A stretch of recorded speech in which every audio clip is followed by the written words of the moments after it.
All right, we are live. And today we got Richard from Long Island, New York, owner of Little Dick's Hot Sauce. So, all right, we're waiting for Richard to pop up.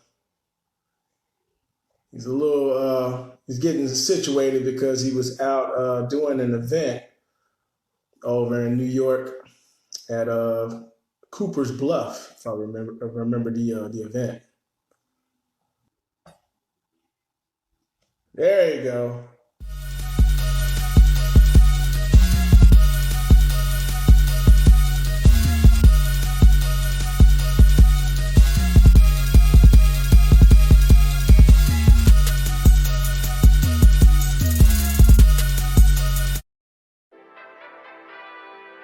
Hey, Hey, there he is.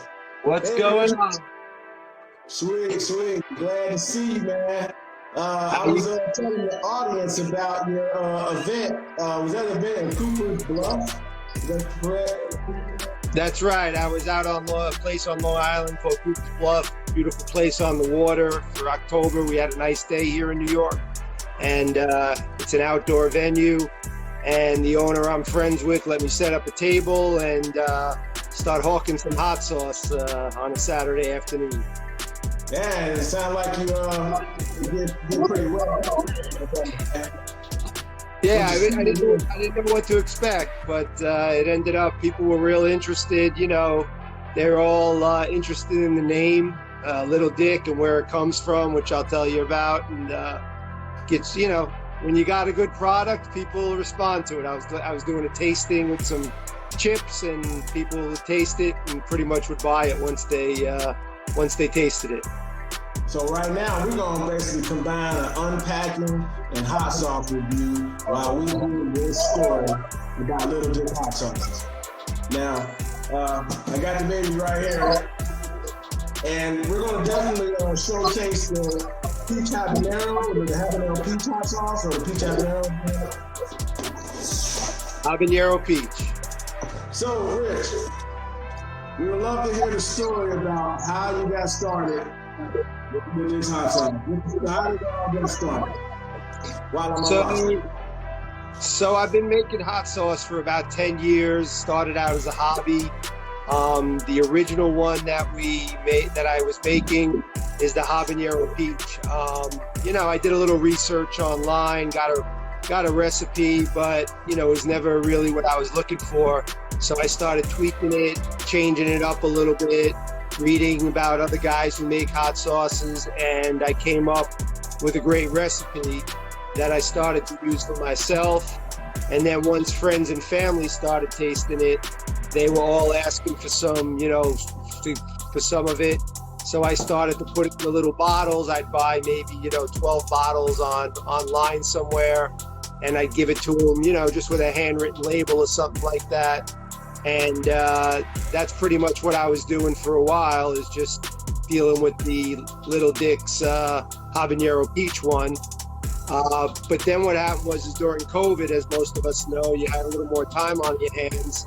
And my wife ended up saying, you should really sell this stuff. So many people love it and ask about it. Why don't we do something, a little more formal? So that's when I came up with the two other recipes, and we got some people to help us with the marketing, the branding, the naming, and it's all history from there. We basically went live in August of this year, and haven't looked back. Well, I tell you what, man, your bottling is on point, man. It's beautiful bottling. I'm looking at the jalapenos, and you got all the guts and seasonings and all the spices in it. So, I mean, and I'm not understanding your bottling and your ingredients are vegan friendly for the community, for the vegan community. About that? Yeah. So everything's all natural, handmade, small batch. Like you said, we don't really, every one of those sauces there have a different recipe and process. We use all natural ingredients. All the peppers that we do, I get, and for a lot of them, we leave the seeds and some of the insides in there to give it that extra flavor and the chunkiness of it.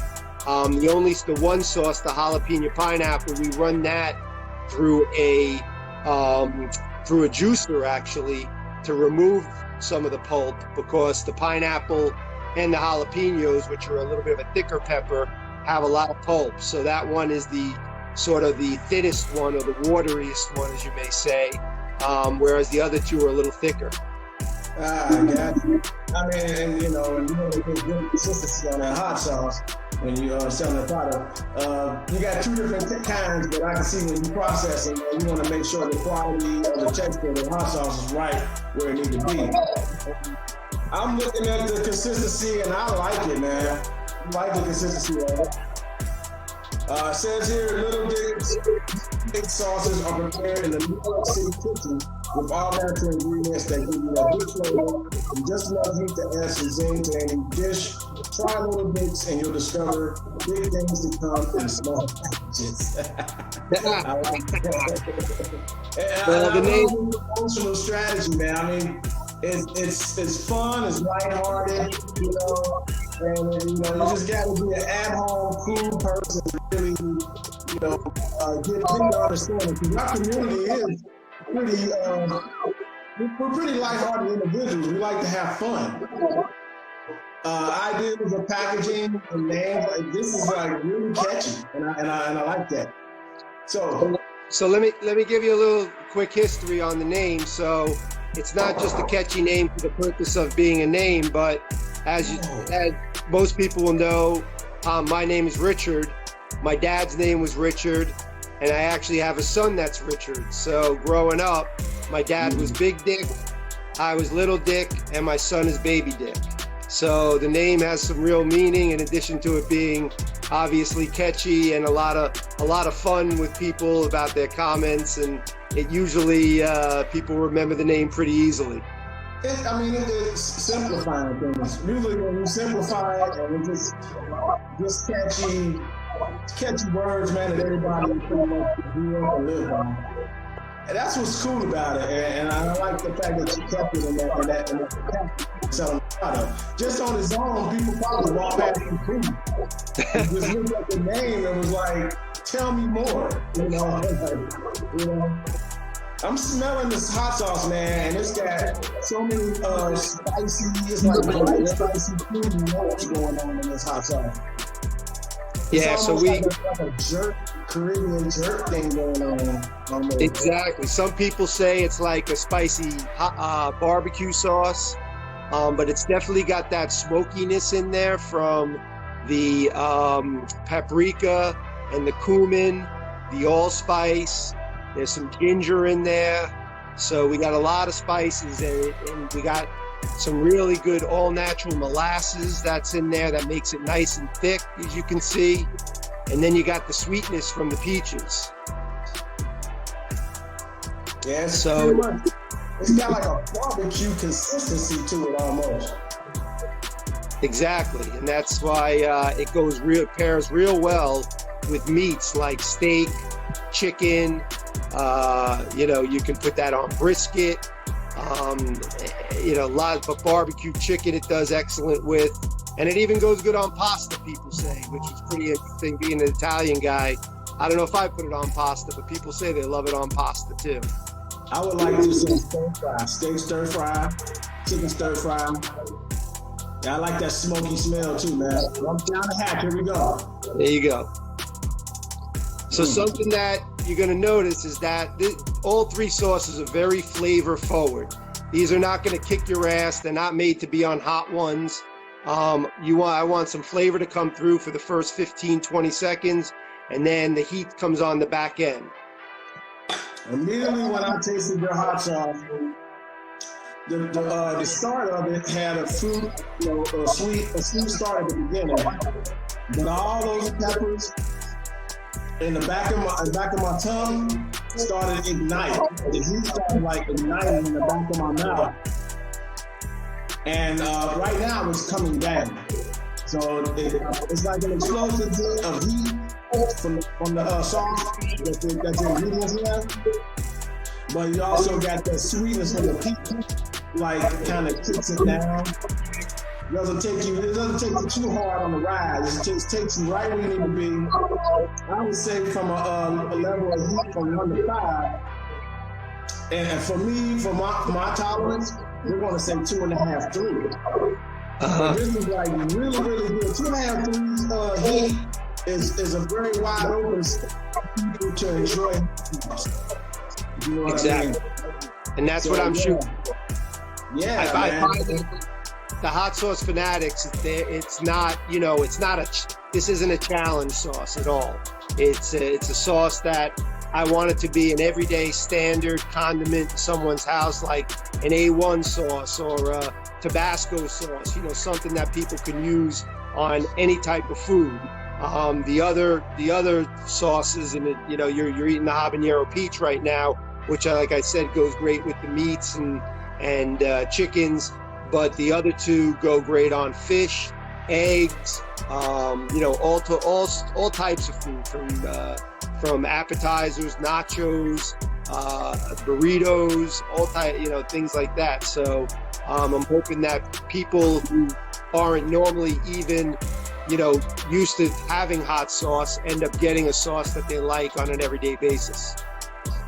Well, we're going to use a smoked chicken wing that I prepared, and applewood and oak. Smoke. We're gonna give it a little test. We're gonna give it the best of both worlds today and see what we got here.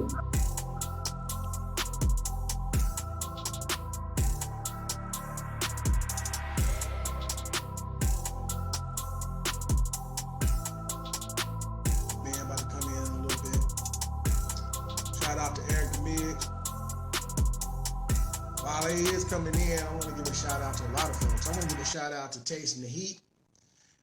Kendall Staller out of Tasting the Heat. I'm going to give a shout out to Blazing Star Barbecue. Good, cool people. Everybody that's basically have been, meet up with and associated with. One moment. You got, I got Fat Kids Barbecue. Adam from this Juke and Q. Great job, great cooking out in Colorado. Over the Fire Cooking, Angry Irishman, Dash 10 Hot Sauce, SoCal Chili Head, Spicy Kitchen. My man Alan Dietrich over at the Salt Shop. Can't wait to get some things going with him. Hold on.